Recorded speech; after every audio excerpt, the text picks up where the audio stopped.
गाड़ी चलना पड़ेगा लाइट चलते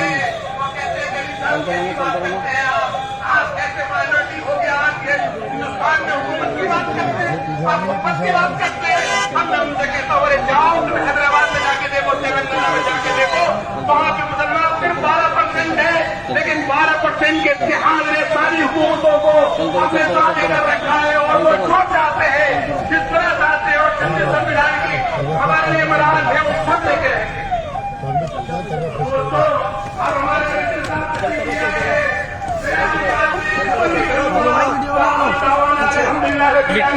वीडियो बनाइए, वीडियो बनाइए, पीछे की वीडियो बना दिए।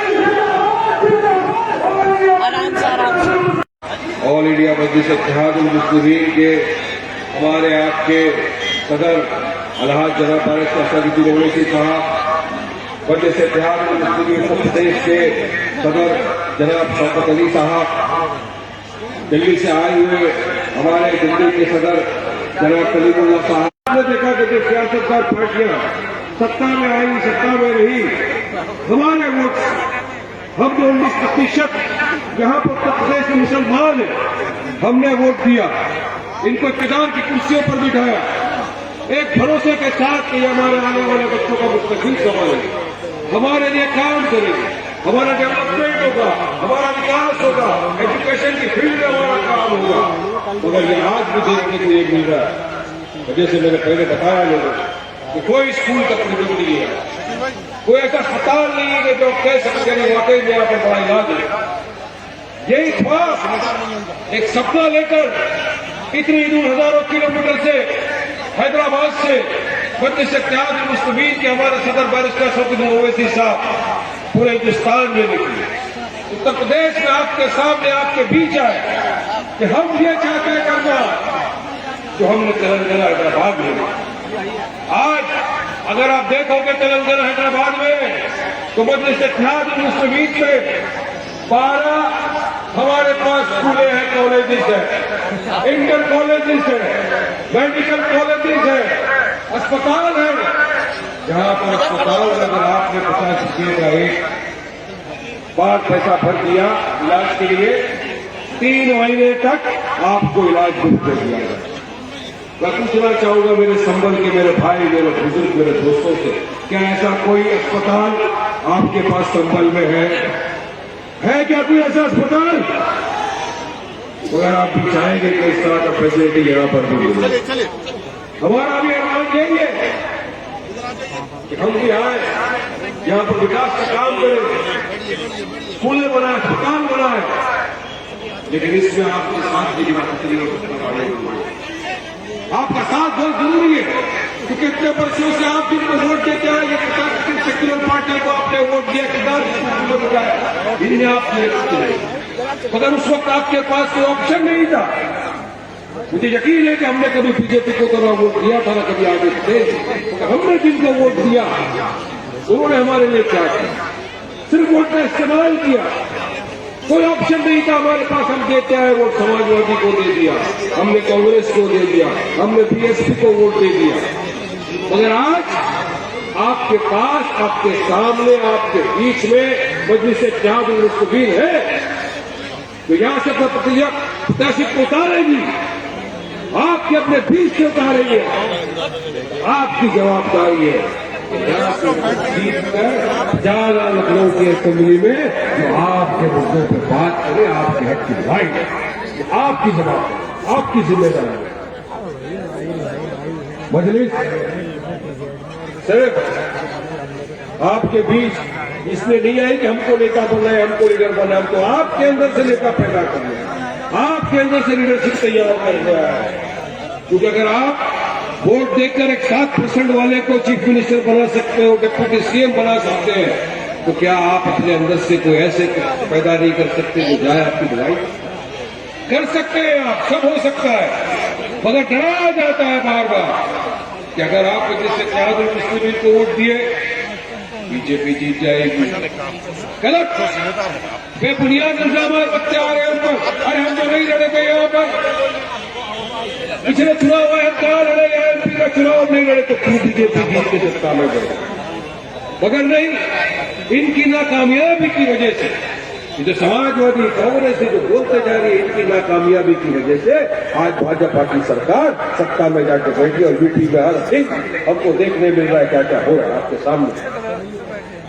आज उत्तर प्रदेश में सबसे ज्यादा अगर किसी चीज की जरूरत है तो रोजगार की जरूरत। लाखों युवा उत्तर प्रदेश का बेरोजगार हो गया। कोरोना काल में लोगों के पास व्यवसाय खत्म हो गया, लोगों के पास बेरोजगारी बढ़ती गई। मोदी ने कहा था 70 लाख लोगों को रोजगार दिया जाएगा, किसी को ना रोजगार मिला, बल्कि जो रोजगार था वो भी उनका चला गया है। इनके पास उसका कोई जवाब नहीं। बढ़ती हुई गैस, डीजल, पेट्रोल की महंगाई पर जब लोग सवाल करते हैं कि जवाब तो कब ये कम होगा, इनके पास कोई इस बात का जवाब नहीं। तो तमाम सवाल से प्रदेश की जनता का ध्यान भटकाने के लिए हर दिन एक नया शोषा छोड़ा जाता है। कभी हरिद्वार के अंदर धर्म संसद के नाम पर हेट स्पीच जेनोसाइड स्टूडेंट बनाया जाता है, जहां से ऐलान किया जाता है कि जाओ 20 लाख मुसलमानों का नरसंहार करो। हम हमारे बच्चों को हमारे माशरे में ये सिखाते हैं कि बेटा कलम उठाओ, कागज उठाओ, पुस्तक उठाओ, एजुकेशन लो, एक अच्छा वकील बनो, एक अच्छा डॉक्टर बनो, अच्छा पत्रकार बनो। मगर वहां बयान दिया जाता है कि आप कलम कागज छोड़ दो, तलवार उठाओ नरसंहार।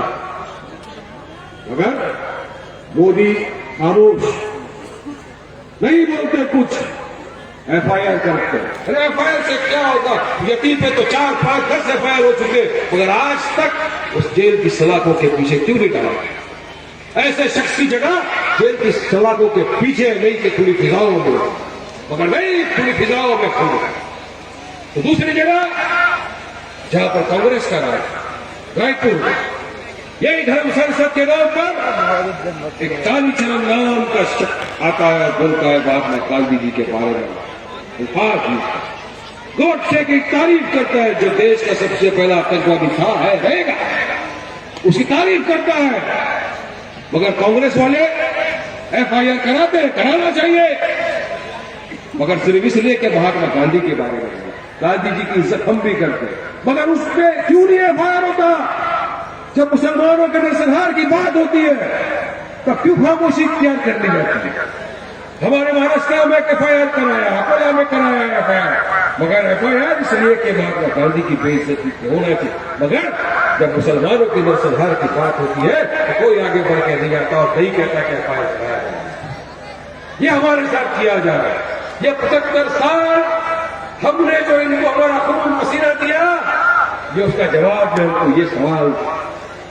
मगर देश आज मौजूदा वक्त में मेरे हाथ में आप देख सकते हैं, ये हमारे दारुस्सलाम का मैनिफेस्टो नहीं है, ये समाजवादी पार्टी के जो दफ्तर है वहां से निकला हुआ 2012 का मैनिफेस्टो है। और यही मैनिफेस्टो 2012 का समाजवादी पार्टी का वजह बना मजलिस इत्तेहादुल मुस्लिमीन को उत्तर प्रदेश में आना पड़ा।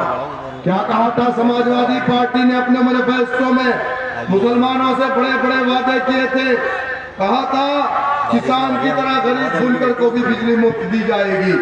और क्या आप बताइए कि बुनकर सबसे ज्यादा तादाद में उत्तर प्रदेश में मुसलमान बसता है। मैं पूछना चाह रहा हूं समाजवादी पार्टी के चपरासियों से, क्या बुनकरों को बिजली मुफ्त दी गई? 2012 में 222 सीट समाजवादी पार्टी मुसलमानों के वोटों के खैरात से जीत करके आई थी, लेकिन एक वादा पूरा नहीं किया। एक वादा समाजवादी पार्टी ने मुसलमानों से यह किया था कि अगर हमारी सरकार बनती है मुसलमानों को आरक्षण देने के लिए सच्चर कमेटी की सिफारिशों की रोशनी में सभी मुसलमानों को 2012 के मैनिफेस्टो में मुसलमानों को आरक्षण देने की बात कही थी। क्या आरक्षण मिला? क्या इन्होंने सवाल किया? ये सवाल नहीं करेंगे। ये समाजवादी पार्टी के मिलावटखोर यादव है। ये समाजवादी पार्टी का यादव आधा लीटर दूध में आधा लीटर पानी मिलाता है। ये मिलावटखोरों की हुकूमत कभी इंसाफ नहीं कर सकती। इन हुकूमत से कभी आप इंसाफ की उम्मीद मत रखना। आप बताइए मुझे, मुस्लिम बाहुल्य जिले में नई सरकारी शैक्षिक संस्थानों की स्थापना की जाएगी। कितने इदारे खुले आपके इलाकों में? कितने स्कूल खुले? नए सरकारी स्कूल खोले जाएंगे मुस्लिम बाहुल्य इलाकों में।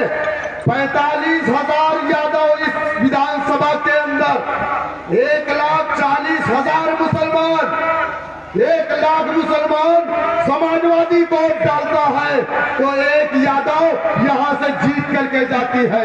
आपके वोटों की खैरात से चीफ मिनिस्टर समाजवादी पार्टी के मुलायम सिंह के बेटे अखिलेश यादव बनते हैं। और आपके इलाकों में क्या मिला आपको? खुले नहीं खुले? सुनिए, दहशतगर्दी के खिलाफ कार्रवाई की आड़ में उत्तर प्रदेश के जिन बेकसूर मुसलमान नौजवानों को जेल में डाला गया, उन्हें फौरन रिहा नहीं कराया जाएगा, बल्कि मुआवजे के साथ इंसाफ भी दिया जाएगा। कलंकित करने वाले अधिकारियों को दंडित किया जाएगा। ये समाजवादी पार्टी का मैनिफेस्टो है। कितने मुसलमानों को रिहा किया गया? निमेश कमीशन का गठन हुआ बहुजन समाज पार्टी की हुकूमत में। मौलाना हकीम तारिक कासिमी, खालिद मुजाहिद को अरेस्ट किया गया था। आजमगढ़ और जौनपुर से बाराबंकी दिखाया गया। आरडीएक्स, ये बंदूक AK-56, AK-52, 47 सब दिखाया गया। निमेश कमीशन का गठन हुआ, प्रेशर पड़ा मुसलमानों का। निमेश कमीशन ने अपनी रिपोर्ट पेश की 2014 में समाजवादी की हुकूमत में। उस रिपोर्ट में निमेश कमीशन ने कहा कि हकीम तारिक, खालिद मुजाहिद बेगुनाह हैं। इनके ऊपर जो आरोप आतंकवाद के लगाए गए ये बेबुनियाद है। जिन अधिकारियों ने ये आरोप लगाया है उन अधिकारियों के ऊपर मुकदमा दर्ज होना चाहिए। निमेश कमीशन की रिपोर्ट कहाँ गई? कचरे के डब्बे में। किसी को रिहा नहीं किया गया, किसी अधिकारी के ऊपर मुकदमा नहीं हुआ, बल्कि पुलिस कस्टडी में खालिद मुजाहिद को मार दिया गया। ये हाल है। समाजवादी पार्टी के लोगों ने क्या क्या? दरगाहों के संरक्षण एवं विकास हेतु दरगाह एक्ट बनाया जाएगा। क्या कहा था? दरगाह एक्ट बनाया जाएगा। ये राज्य में सभी दरगाहों की विकास हेतु स्पेशल पैकेज दिए जाएंगे। आपके इलाके में भी दरगाहें हैं ना? कितनी दरगाह को पैकेज मिला? कितनी दरगाह को खूबसूरत बनाया गया? एक को नहीं बनाया गया। लेकिन आप मुझे बताइए, मुस्लिम इलाकों में उर्दू की पदोन्नति के लिए मुस्लिम बाहुल्य इलाकों में प्राइमरी, मिडिल एवं हाई स्कूल स्तर पर सरकारी उर्दू मीडियम स्कूलों की स्थापना की जाएगी। पूर्व की तरह रोजी रोटी से जोड़ते हुए नौकरियां दी जाएगी। आपके इलाकों में उर्दू मीडियम के सरकारी स्कूल है क्या? है? हाथ उठाइए अगर है तो। नहीं है तो हाथ उठाइए। आप बताइए पिंकी यादव साहबा, हमारे इलाके में नहीं, जहां 4 करोड़ मुसलमान बसता है, पूरे उत्तर प्रदेश में मुसलमानों, ये शर्म की बात है कि एक भी उर्दू मीडियम के हाई स्कूल गवर्नमेंट के नहीं है। और जिस कौम को, जिस समाज को मारना है ना, उसको मारने की जरूरत नहीं, उसके हाथ से उसकी कलम और उसकी जबान को छीन लो, वो कौम खुद ब खुद मुर्दा कौम हो जाती है। यही हुआ हमारे साथ। आप बताइए मुझे, मदरसों को तकनीकी शिक्षा के लिए विशेष बजट का समायोजन किया जाएगा। आप बताइए, समाजवादी पार्टी ने भी नहीं किया, मौजूदा सरकार ने भी हमारे मदरसे में पढ़ाने वाले टीचरों को सैलरी नहीं दे रही। हम मुसलमानों के एक हाथ में कुरान और एक हाथ में लैपटॉप देंगे। आप समझिए कि आपका कौन है कौन नहीं है। अगर आप ये समझ रहे, ये बहुत लंबी फेरिस्त है, क्योंकि मेरे कायद को बोलना है, इसलिए मैं शॉर्ट करके अपनी बात को खत्म करूंगा। मेरे दोस्तों, अगर आप ये समझ रहे हैं कि पिंकी यादव को जिता करके आप अपने रोशन मुस्तकबिल को तलाश कर रहे हैं, तो याद रखना, भारत की सदर जो लोकसभा है, लोकसभा के अंदर 131 MP दलित समाज से ताल्लुक रखने वाला आजादी के बाद से है, क्योंकि वो सीटें रिजर्व है। बावजूद उसके आजाद भारत में दलितों के गले में मटकी लटकाई गई, वो जमीन पर ना तुक्के, वरना जमीन नापाक हो जाएगी।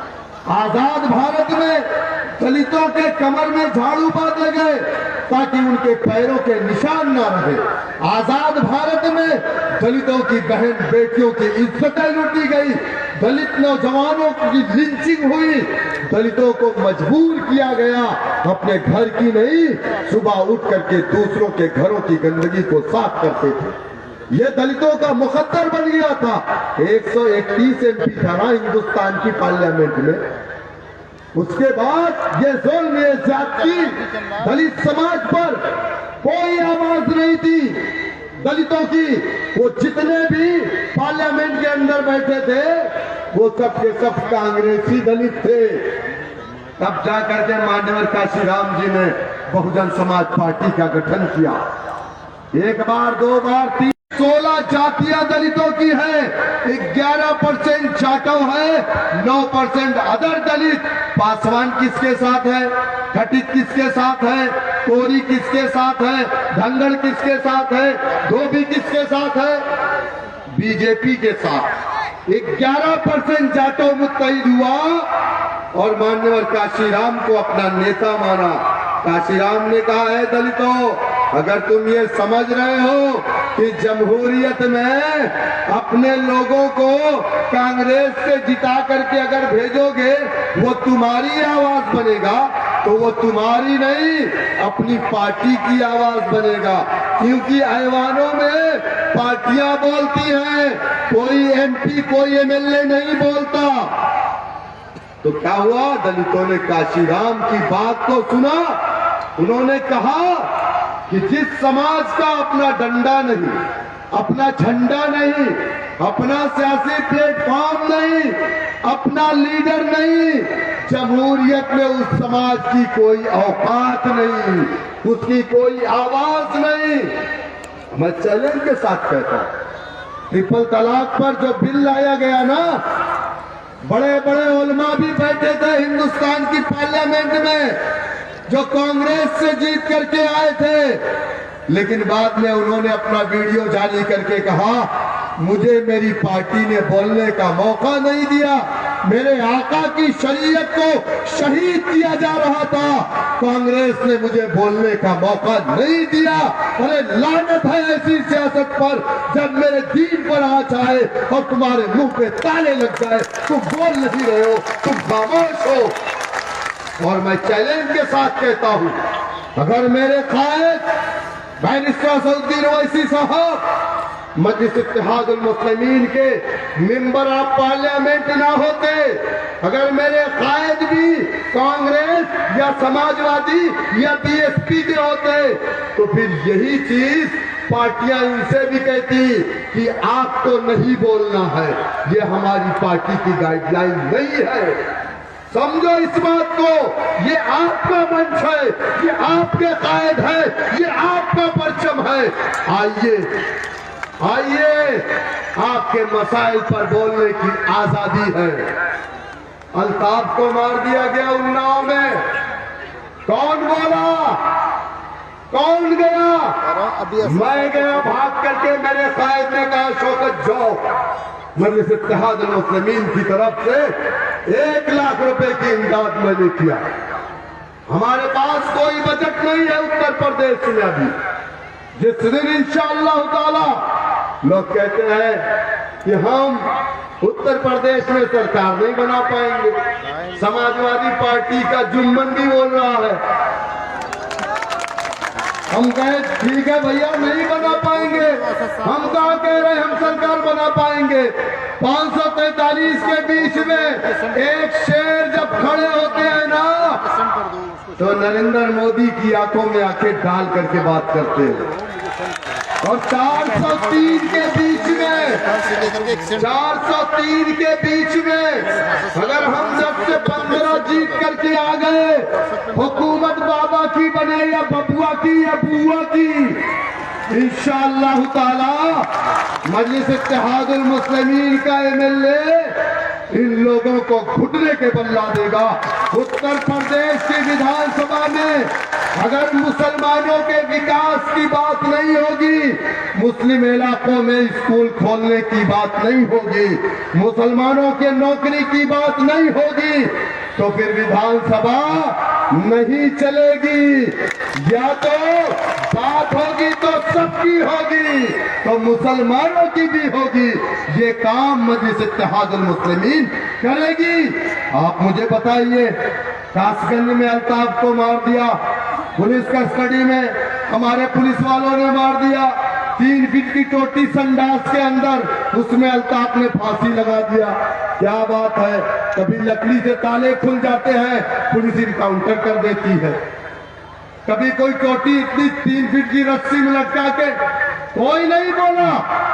अल्ताफ नाम मुसलमान था, नहीं बोले। अखिलेश भैया भी नहीं बोले, पिंकी यादव तुम्हारे, अरे हमारे वोटों की खैरात से जीतने वाली पिंकी यादव, तुम भी नहीं बोले, तुम्हारे अब्बा भी नहीं बोले, तुम्हारे आका भी नहीं बोले। प्रतापगढ़ के अंदर समाजवादी की हुकूमत में 52 घर मुसलमानों के जला दिए गए, आज तक इंसाफ नहीं मिला। यही डासना मसूरी में कुरान के पन्ने को फाड़ करके फेंका गया समाजवादी की हुकूमत में। गाजियाबाद के लोग यहाँ पर हैं, पूछिएगा। मुसलमान जब अपनी मुकद्दस किताब को लेकर के पुलिस थाने में गया और कहा FIR करिए, हमारी मुकद्दस किताब के पन्ने को फाड़ करके फेंका गया, तो क्या हुआ? उत्तर प्रदेश की उस वक्त की समाजवादी पार्टी अखिलेश यादव की हुकूमत में उनकी पुलिस ने मुसलमानों को गोलियां मारी और 6 मुसलमान मौके पर शहीद हो गए। यह हुआ हमारे साथ। आप बताइए मुझे, मुजफ्फरनगर में क्या हुआ? आप जानते हैं। लोग कहते हैं मुजफ्फरनगर को भूल जाओ। मुझसे लोगों ने कहा मुजफ्फरनगर को भूल जाइए, हमने कहा तब गुजरात को भी भूल जाइए, हमने कहा तब दिल्ली दंगे को भी भूल जाइए। आप बताइए मुझे कैसे भूल जाए, जब हम इमाम हुसैन की शहादत को नहीं भूले तो हम कैसे भूल जाए मुजफ्फरनगर को, हम कैसे भूल जाए गुजरात को। मेरे दोस्तों, वक्त का तकाजा यह है कि आपको बैरिस्टर सऊद्दीन ओवैसी साहब को सुनना है। मैं आप तमाम का ममनून मशकूर हूँ और मैं बड़े अदब और एहतराम के साथ जनाब बैरिस्टर सऊद्दीन ओवैसी साहब अब आपको खुदा फरमाएं।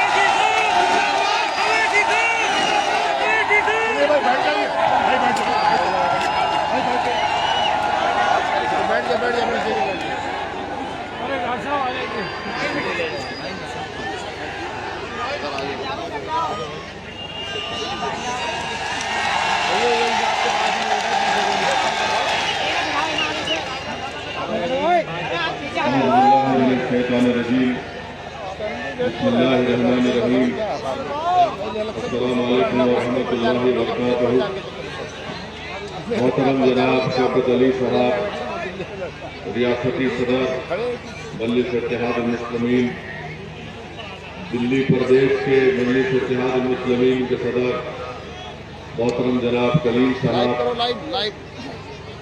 मोहतरम जनाब वारिस पठान साहब, साबिक़ा रुकन असेंबली मुंबई महाराष्ट्र, मोहतरम जनाब शकील अहमद अशरफी साहब एडवोकेट, शमीम ग्रुप एडवोकेट साहब, असद अब्दुल्ला जिला सदर संभल, इमरान बॉबी साहब, मुशीर चौधरी साहब, वाफिल नुमानी साहब, डॉक्टर महताब चौहान साहब, सईद साहब, मेरे भाई जनाब पवन राव अम्बेडकर साहब,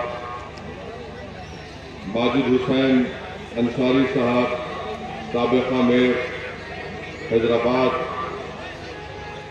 रफत साहब, गुलफान साहब और तमाम मौजूद हाज़रीन इकराम, मैं सबसे पहले आप तमाम का शुक्रिया अदा करता हूं कि आपने अपना कीमती वक्त निकालकर आज के जलसे-आम में शिरकत की। मैं आपका शुक्रगुजार हूं कि इतनी ठंड और थोड़ी बहुत बारिश भी हो रही है, इसके बावजूद भी इतनी बड़ी तादाद में आपका यहाँ पर जमा होना यकीनन हम तमाम को तक़वियत भी देता है और इस बात का पैगाम देता है कि इंशाअल्लाह ताला असमोली में आने वाले असेंबली के विधानसभा में यहाँ पर एक इनकलाब बर्पा होगा, यहाँ पर एक तब्दीली पैदा हो चुकी है। और आपसे मेरी गुजारिश ही है कि आप अपने इस इत्तेहाद को और मजबूत रखिए और इस इत्तेहाद को आप मुश्तरका और मुत्तहिदा तौर पर अपने वोट के इस्तेमाल करके उत्तर प्रदेश में मजलिस का जो पैगाम है, मजलिस की जो कोशिश है कि जहाँ पर मुस्लिम अक़लियत को सियासत में उसका हिस्सा मिले, ये लड़ाई मजलिस की मेरे अजीज दोस्तों और बुजुर्गों हिस्सेदारी की लड़ाई है। और याद रखिए, भारत की जमहूरियत की तल्ख़ हकीकत ये है कि जब तक आपको अपना हिस्सा नहीं मिलेगा, आप सिर्फ शिकायत कर सकते हैं, आप सिर्फ रो सकते हैं, या फिर आप अपने घर के दरवाजों को बंद करके बैठ सकते हैं। मगर अगर आप इज्जत के साथ जिंदगी गुजारना चाहते हैं, अगर आप बगैर खौफ के अपने मसाइल पर अपनी आवाज़ को उठाना चाहते हैं, तो मेरी आपसे गुजारिश है मेरे अजीज दोस्तों और बुजुर्गों कि अपनी एक सियासी क़यादत को बनाइए, अपनी एक नेता को बनाइए, अपने मसाइल को हल करिए। पिछले 60 साल से आपने मुख्तलिफ सियासी पार्टियों को वोट दिया, आपने कांग्रेस का साथ दिया, आपने चरण सिंह की लोकदल का साथ दिया, आपने मुलायम सिंह का साथ दिया, आपने बहुजन समाज पार्टी का साथ दिया। मेरे अजीज दोस्तों और बुजुर्गों, मुझे आज आप कहने की इजाजत दीजिए कि आपने सबका साथ दिया, मगर 60 साल में आपने अपने खुद का साथ नहीं दिया। असदुद्दीन ओवैसी उत्तर प्रदेश की सरजमीन को अपनी शोहरत में इजाफा करने के लिए नहीं आया है। मैं यहाँ पर अपनी अना की तस्कीन के लिए नहीं आया हूँ। मैं यहाँ पर अपनी तकारीर के जरिए आपसे वाहवाह हासिल करने के लिए नहीं आया हूँ। मेरे अजीज दोस्तों और बुजुर्गों, मेरे गयूर नौजवानों, मेरी इज्जतदार माँ और बहनों, मेरे दिल का हाल मेरा अल्लाह जानता है। मैं अगर यहाँ पर आया हूँ तो आपको नेता बनाने के लिए आया हूँ, आपकी हिस्सेदारी की लड़ाई लड़ने के लिए आया हूँ, आपको मान सम्मान मिले, आपकी जान की कीमत और आपकी जिंदगी की अहमियत दुनिया को मालूम हो जाए। मैं ये काम करने के लिए और मेरे तमाम मजलिस के रुफ़ा यही काम करने के लिए आए हैं। याद रखिए, अगर आप वो दिल फरेब सेकुलरिज्म की बातों में दोबारा अगर आपको फुसलाया जाएगा, याद रखो उत्तर प्रदेश के मुसलमानों, ये सेकुलरिज्म के नाम पर जिस तरह हम छोटे बच्चों को खिलौना देकर उनका दिल बहलाते हैं, पिछले 50 साल से मुसलमानों को सेकुलरिज्म की झूठे और दिल फरेब बातों पर हमारे पास एक खिलौने के तौर पर देकर हमको पीछे कर दिया गया हमसे इंसाफ नहीं किया गया। मेरे अजीज दोस्तों और बुजुर्गों, मजलिस कभी सेकुलरिज्म के खिलाफ नहीं थी, ना रहेगी। मजलिस सियासी सेकुलरिज्म के खिलाफ है। मजलिस उस सेकुलरिज्म के खिलाफ नहीं है जिसका जिक्र भारत के संविधान में किया गया, जिसका जिक्र भारत के प्रियम्बल में किया गया। हम उस सेकुलरिज्म को मानते हैं। ये जो सियासी सेकुलरिज्म समाजवादी पार्टी हो या बीएसपी हो या कांग्रेस हो, ये सियासी सेकुलरिज्म मुसलमानों को डराने के लिए इस्तेमाल करती है, मुसलमानों को दबाने के लिए इस्तेमाल करती है, मुसलमानों को उनके हुकूक नहीं देने के लिए इस्तेमाल करती है। और फिर दूसरी जानिब बीजेपी मुसलमानों का खौफ दिलाकर हमारे हिंदू भाइयों को हिंदू एकता के नाम पर मुत्तहिद करने का काम करती है। बताइए मेरे अजीज दोस्तों, चक्की के दोनों पार्ट में हम पीछे जा रहे हैं, मगर मैं आपसे कह रहा हूं कि अब हम पीछे नहीं जाएंगे। ये आपकी लड़ाई है, हिस्सेदारी की लड़ाई है। ये लड़ाई हमारे बुजुर्गों के ख्वाबों को पूरा करने की लड़ाई है। ये लड़ाई हमारी इज्जतदार माओं की आंखों में जो आंसू बहते रहते हैं, उन आंसुओं को पोंछने के, उन आंसुओं को रोकने की लड़ाई है। ये लड़ाई नौजवानों, तुम्हारे रोशन मुस्तकबिल की लड़ाई है। ये लड़ाई हम उन लोगों से कहना चाह रहे हैं जिनकी गोद में मासूम बच्चे हैं। ये लड़ाई उन मासूम बच्चों के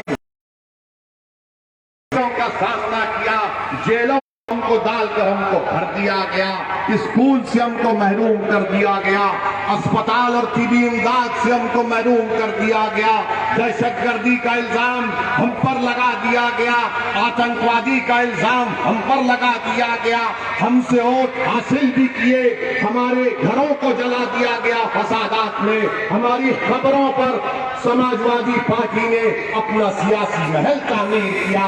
बताओ मेरे गयूर नौजवानों,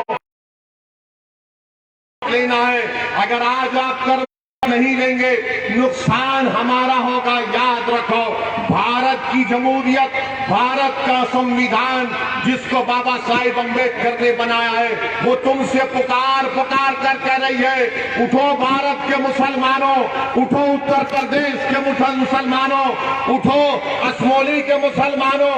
याद रखो, ये संविधान को अगर एक जीती जागता किताब रखना है तो तुमको अपने हक के लिए लड़ना पड़ेगा। आपने सबका साथ दिया, बताओ हमने क्या हासिल किया? हमने क्या हासिल किया? हमने मलियाना हासिल किया। हमको क्या मिला? हमको हाशिमपुरा मिला। हमको क्या मिला? हमको मुजफ्फरनगर का फसाद मिला। 50,000 से ज्यादा आबादी, हमारी मुल्क की आजादी के बाद 50,000 से ज्यादा मुसलमानों को अपने घर से बेघर होना पड़ा। CAA का कानून पार्लियामेंट में आता है, पूछो समाजवादी पार्टी से, पूछो बीएसपी के नेताओं से, पूछो कांग्रेस के बड़े बड़े लीडरों से, पार्लियामेंट का रिकॉर्ड उठाकर देखो कि उस कानून के खिलाफ अगर किसी ने मुदल्लल तरीके से संविधान को सामने रखकर, गांधी के पैगाम को सामने रखकर, अगर किसी ने मोदी के 3 एमपियों के सामने CAA का कानून, मुसलमानों को स्टेटलेस बनाने का कानून बनाया जा रहा था, किसने बीजेपी के 3 एमपियों के सामने कहा कि जिस तरह गांधी ने उस वक्त के सफेद फार्म हुकूमत के कानून को फाड़ा था, आज 100 दिन वैसे भारत के उन तमाम लोगों की तरफ से जो अम्बेडकर के संविधान को अपने दिल से लगाते हैं, मैं इस कानून को फाड़ता हूं। बीजेपी के 300 एमपी खड़े हो गए और कहा कि तुम कैसे फाड़ सकते हो? तो मैंने कहा यह कागज का टुकड़ा है, यह कानून नहीं है। ऐसे कोई कानून को हम नहीं मानते जो भारत के संविधान के खिलाफ जाता है। मजहब की बुनियाद पर तुम मुसलमानों को भारत की शरीयत से कुछ महरूम करना चाहते हो, तो हमने कानून को फाड़ा, एहतजाज किया। क्या किया समाजवादी पार्टी ने? क्या किया बीएसपी ने? क्या किया कांग्रेस ने? कानून मुझे हमारे मुल्क से बेदखल करने के लिए बनाया जा रहा था। आज मजलिस पर इल्जाम लगाया जाता है कि मजलिस इत्तेहादुल मुस्लिमीन फिरका परस्त पार्टी है, मजलिस फिरका परस्ती को बढ़ाती है।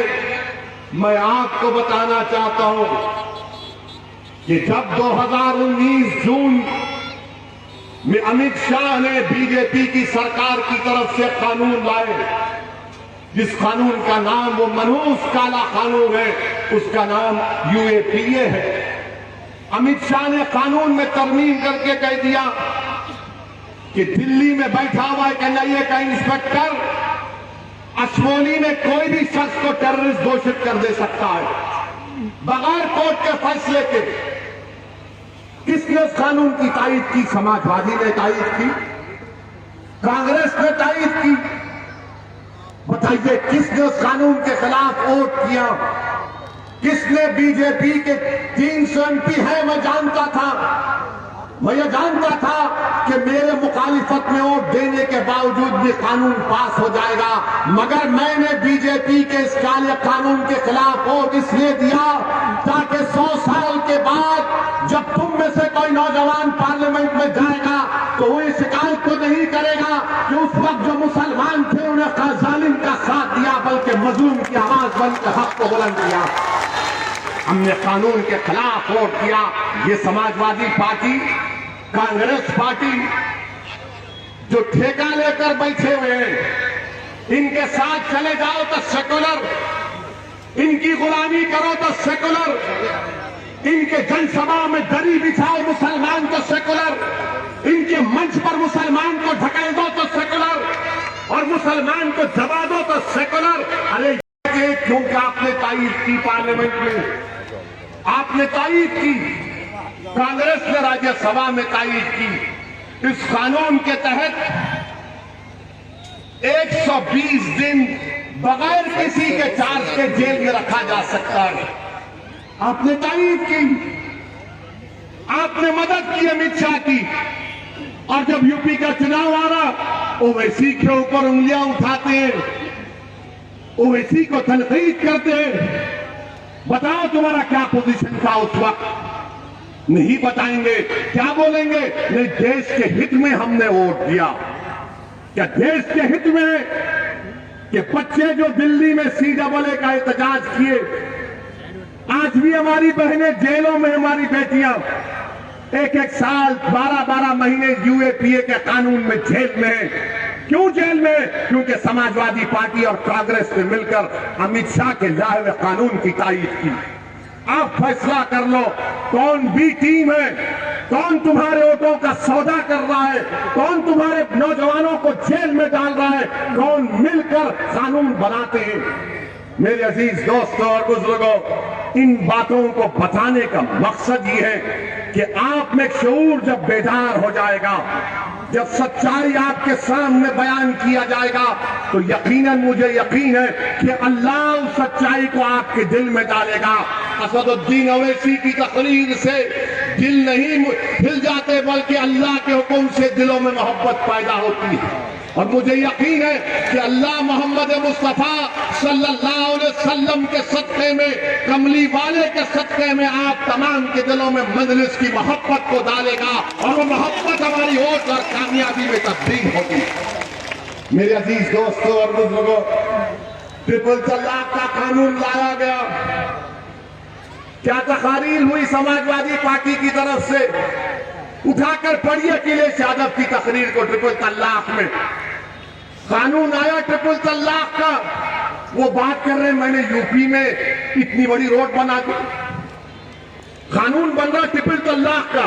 बोले कि मैं तो वो रोड बनाया, कानून पे नहीं बात किए, पतली गली से निकल गए बच के। मोदी को नाराज नहीं करना है।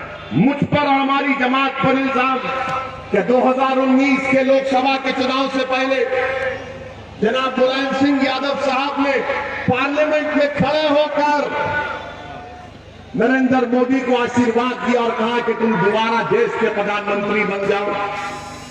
अगर मैं बोलता वो बात, तो ये समाजवादी पार्टी में जो अपना ईमान बेचकर बैठे हुए वो बोलते ओवैसी को खबर की जगह नहीं देंगे हम।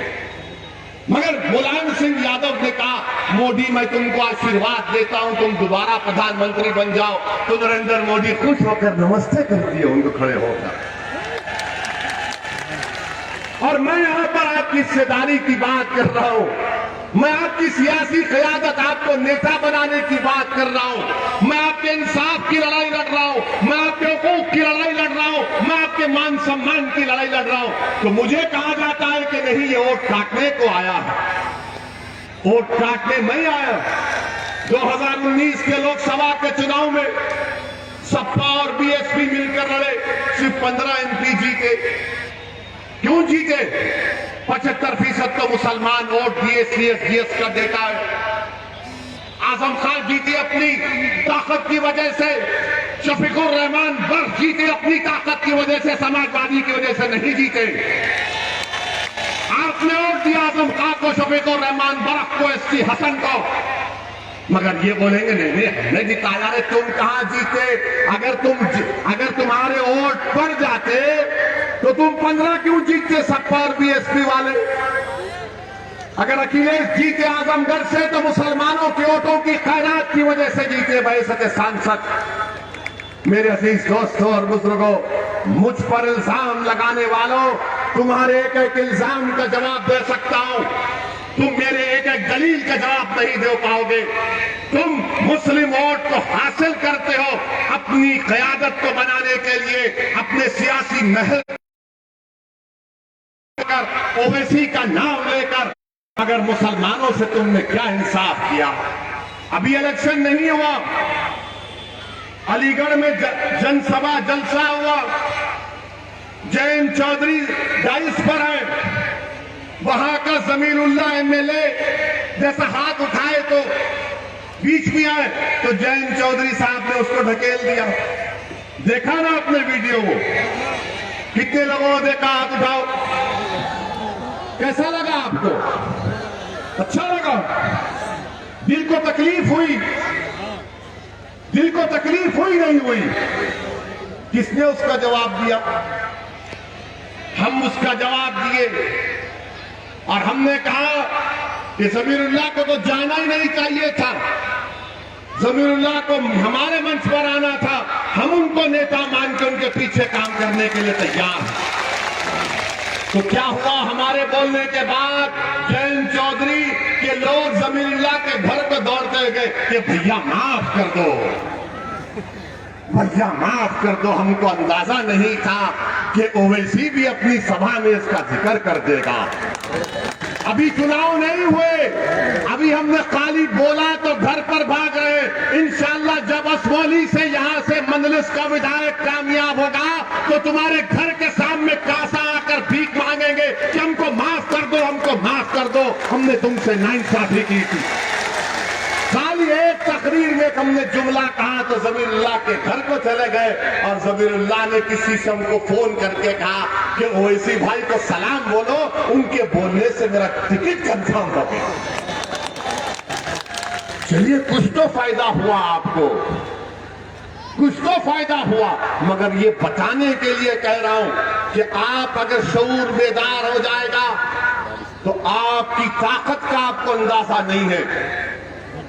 उत्तर प्रदेश में मुसलमान 19% है और आपको मालूम मेरे अजीज दोस्तों और बुजुर्गों, 71% मुसलमान ऐसे हैं या फिर 15 साल के ज्यादा 70% मुसलमान ऐसे हैं जो प्राइमरी लेवल तक तालीम हासिल नहीं किए। आप बताइए कि आपके जो 415 गांव हैं असमौली में, कितने इंटर कॉलेज खोले गए?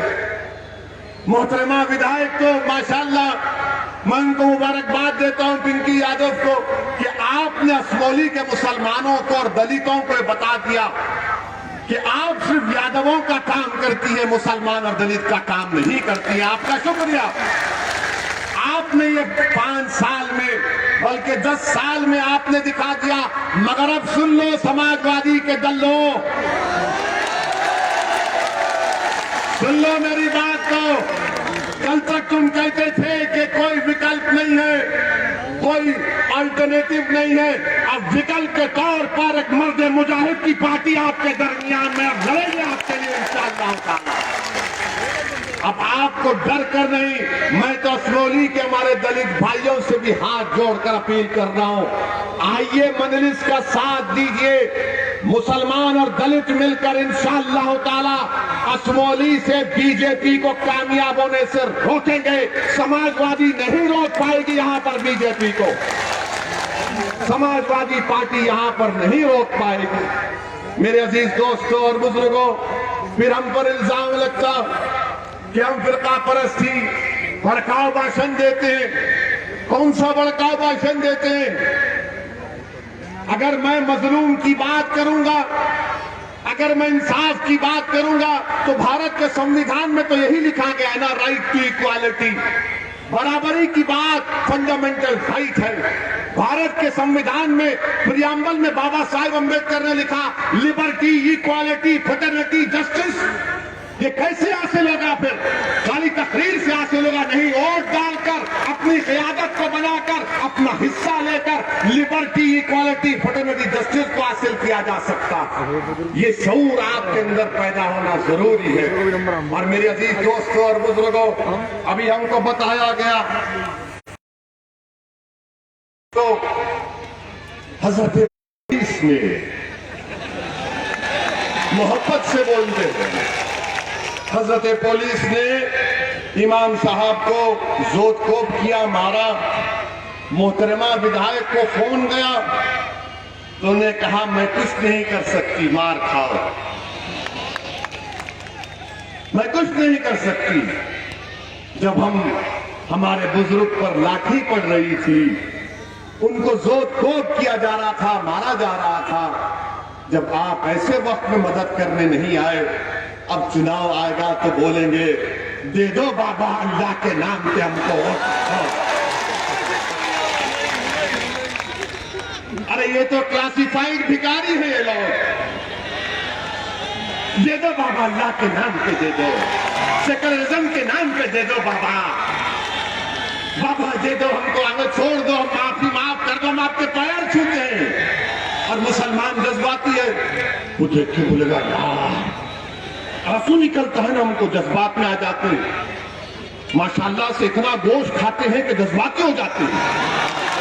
और खाना भी चाहिए, प्रोटीन, ताकत बनती है। देता तो कोई है नहीं बाबा, ना ये मुख्यमंत्री बाबा देते, ना वो हमारे प्रधानमंत्री मोदी जी देते, मगर जज्बात होश के साथ, जज्बात अपनी औलाद के साथ, जज्बात अपने मुस्तकबिल के साथ, जज्बात इन नाइंसाफी के खात्मे के लिए, जज्बात में आकर जालिम का साथ नहीं देना, जज्बात में आकर उसका साथ नहीं देना जिसने आपका इस्तेसाल किया, जज्बात में आकर उसका साथ नहीं देना जिसने आपको खिलौने देकर आपकी पीठ में खंजर घोंपा। जज्बात के साथ अपनी पार्टी मजलिस को कामयाब करिए, ये सही जज्बात है। मेरे अजीज दोस्तों और बुजुर्गों, फिर यहां पर हमको ये भी दिया गया कि इस गांव में बहुत पहले एक कॉलेज था, कॉलेज बंद हो गया। क्यों बंद हुआ? क्या मैंने बंद किया? कि हमने बीजेपी से सौदा कर लिया, कॉलेज बंद कर दो? हमको तालीम से महरूम कर देते हैं, फिरका परस्ती का इल्जाम मुझ पर लगाते हैं। बताओ आप, उत्तर प्रदेश में कितने मुसलमानों के पास 5 एकड़ जमीन? उत्तर प्रदेश में कितने मुसलमानों के पास 5 एकड़ जमीन है? आपको मालूम? कितने मुसलमानों के पास होगी 5 एकड़ जमीन? 2% भी नहीं है, 1.70% मुसलमानों के पास 5 एकड़ जमीन है, 2% भी नहीं है। और ये लोग आकर बोल रहे हो इसी की बात का यकीन मत करो। मैं चैलेंज कर रहा हूं, तुमने हमको इन तमाम चीजों से महरूम कर दिया। ओवैसी हक दिलाने की बात कर रहा है, ओवैसी इंसाफ की बात कर रहा है, तो इनके पेट में दर्द हो रहा है, इनके पेट में दर्द हो रहा है। और फिर अजीज दोस्तों, जो मुझे आकर सेकुलरिज्म की का पाठ पढ़ाते हैं, मैं उनसे कह रहा हूं, मुझे अपना पाठ मत दो, मुझे तुम्हारा ज्ञान मत दो। मैं बीजेपी से पूछना चाह रहा हूं, मैं आरएसएस के मोहन भगवत से पूछना चाह रहा हूं, मैं नरेंद्र मिनिस्टर से पूछना चाह रहा हूं, जो बार बार ये कहते हैं मुसलमान में इंतहा पसंदी बढ़ रही है, बोलते हैं ना मुसलमान रेडिकलाइज हो रहा है, अंग्रेजी का वर्ड, हिंदी में कट्टरता कहते हैं उसको, कहते हैं ना, जहां दाढ़ी दिखी वो कट्टरता आ गई इसमें, जहां नारे तकबीर बोलो अल्लाह अकबर तो बोलेंगे यार ये तो कट्टरता की बात करता है, और मोदी जी यूं यूं करके नारे मारेंगे तो वह कुछ भी नहीं। अब हम ये जानना चाह रहे कि जो धर्म संसद के नाम पर उत्तराखंड हरिद्वार में और छत्तीसगढ़ रायपुर में क्या कहा गया था, कौन थे वो लोग, कट्टरता, रेडिकलाइजेशन, इंतहा पसंदी किस में बढ़ रही है? आपने तो मुसलमानों को कह दिया रेडिकलाइज, मगर ये कौन लोग हैं बताओ जो रायपुर में खड़े होकर कहते हैं कि इंसानियत को बचाना है तो मुसलमानों को खत्म कर दो। याद रखो, हमको खत्म करने वालों, हम रसूल अल्लाह सल्लल्लाहु अलैहि वसल्लम की उम्मत है, हम कमली वाले की उम्मत है, और रसूल अल्लाह सल्लल्लाहु अलैहि वसल्लम ने अपनी ज़बान मुबारक से इरशाद फरमाया था, काबतुल्लाह को देखकर कहा, कहे काबा मेरी उम्मत की अजमत तुझसे बढ़कर है, हम नहीं मिटने वाले, हमसे जमाना हम नहीं तो जमाना नहीं। याद रखो, हमको मिटाएंगे, भारत के संविधान को मिटाएंगे, मुसलमान को मिटाने की बात करने वाले अम्बेडकर के संविधान के दुश्मन हैं, ये भारत के दुश्मन है। मैं मुसलमान हूं मगर मुझे इस वतन से मोहब्बत थी, है और रहेगी। मगर कौन है ये लोग जो आज रेडिकलाइज हो चुके हैं? बताइए नरेंद्र मोदी जी, बताइए अमित शाह जी, बताइए मोहन भगवत जी, ये कौन लोग हैं जो हमको मिटाने की बात कर रहे हैं, भारत के शहरियों को मिटाने की बात कर रहे हैं, और अभी तक एक को गिरफ्तार नहीं किया गया, अभी तक एक को गिरफ्तार नहीं किया गया, और इल्जाम हम पर लगाते हैं। और भाइयों बुजुर्गों, अखिलेश यादव आजकल कह रहे हैं कि मुझे ख्वाब में भगवान श्री कृष्ण आ रहे हैं। बीजेपी वाले मर्यादा पुरुषोत्तम राम का नाम लेकर पुकारती, ये राम को देखते हैं, वो कृष्ण भगवान को ख्वाब में देखते हैं, और अखिलेश को तो आकर कह भी दिया कि तुम मुख्यमंत्री बन रहे हो, फिर तो इलेक्शन की जरूरत ही नहीं है। आप जाइए राजभवन जाइए, बोलिए कि भगवान ने आकर ख्वाब में कह दिया मुझे बना दो मुख्यमंत्री। मगर अखिलेश यादव सुनो, मेरे ख्वाब में असमौली के गरीब मुसलमान आकर मुझसे कह रहे हैं कि अब तुमको वोट नहीं देंगे इंशाअल्लाह ताला। मेरे ख्वाब में मुजफ्फरनगर के वो मजलूम मुसलमान जो अपने घरों से बेघर हो गए आकर कह रहे कि कोई तो हमारी हक की आवाज बुलंद करो। मेरे ख्वाब में ये है कि इंशाअल्लाह उत्तर प्रदेश की विधानसभा में मजलिस के विधायक जीत कर जाएंगे, और उस विधानसभा के दरो दीवार को नारे तकबीर और अम्बेडकर जिंदाबाद के नारों से बुलंद करेंगे इंशाअल्लाह ताला। मेरे अजीज दोस्तों और बुजुर्गों, संविधान की इज्जत, संविधान की अजमत को बचाना है तो आपको इन तमाम चीजों पर गौर करके फैसला लेना है। ये क्या बात है कि जो 50,000 हैं वो 1,37,000 का के ऊपर हुकूमत करें, विधायक बनाएंगे? हमसे बात कौन सेकुलर है? फिर क्या तुमने अकील रहमान को वोट नहीं दिया, मोहतरमा को वोट दिया? क्यों दिया? कि कल तक कोई विकल्प नहीं था, आज आपके पास एक विकल्प है। और ये तमाम सेकुलर पार्टियां कैसी है मालूम आपको? आपको गांधी जी का 3 बंदरों का किस्सा सुना होगा, आपने सुना होगा ना? ये वो तो जापान की 17 सेंचुरी की बात है जहां से निकला था ये। एक बंदर आंख बंद कर लेता है, एक बंदर मुंह बंद कर लेता है, एक बंदर कान बंद कर लेता है। आप अखिलेश से कहिए, अरे भैया मुजफ्फरनगर के कांड में इंसाफ नहीं हुआ, आंख बंद कर ले। आप अखिलेश से कहिए कि भैया हरिद्वार में समाजवादी पार्टी है, हमको मारने की बात कर रहे हैं। कांग्रेस से कहिए कि रायपुर में आपकी सरकार है, कैसे फंक्शन करने दिया, तो कांग्रेस अखिलेश कान में उंगली डाल लेंगे। जबान को बंद कर लेंगे। अरे ये कैसे 3 बंदर तुम बैठे हो?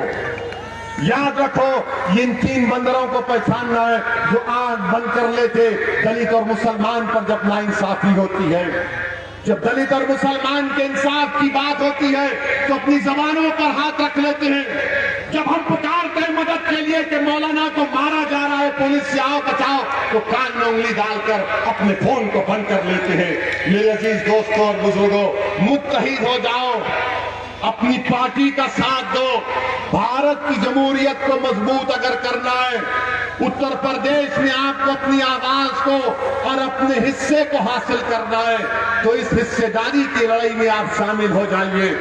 इस हिस्सेदारी की लड़ाई में आप शामिल हो जाइए। मंजिल से ही चाहती है कि तमाम लोगों को उनका इंसाफ मिले। मैं यहां पर CAA के कानून के खिलाफ जो संभल में एहतजाज हुआ था, मैं अल्लाह से दुआ करता हूं कि अल्लाह सुब्हानहू व तआला शेरोज उस्मानी को और मोहम्मद बिलाल को अल्लाह उनकी मग़फ़िरत करे। ये शहीद है, ये मुर्दा नहीं है। याद रखो, इनको गोली मारकर इनकी जान ले ली गई, ये शहीद है। हम इनको शहीद मानते हैं और अल्लाह ने कुरान में फरमा दिया कि इनको मुर्दा मत कहो, इनको ग़िज़ा मिलती कि उनको इस बात का अंदाजा नहीं है। अल्लाह इनकी मग़फ़िरत फरमाए, अल्लाह हमारे दिलों को मिला दे नबी करीम सल्लल्लाहु अलैहि वसल्लम के सत्ते तुफ़ैल में। मेरी आप तमाम से फिर से गुजारिश है कि मुत्तहिदा तौर पर असमोली के विधानसभा में आप मजलिस का साथ देंगे नहीं देंगे? इंशाअल्लाह देंगे। क्या आप तमाम लोग मजलिस का साथ देंगे? इंशाअल्लाह देंगे। तो मेरे साथ हाथ उठाकर नारा लगाइए, नारे तकबीर, नारे तकबीर, नारे तकबीर, नारे तकबीर। अस्सलाम वालेकुम व रहमतुल्लाहि व बरकातहू।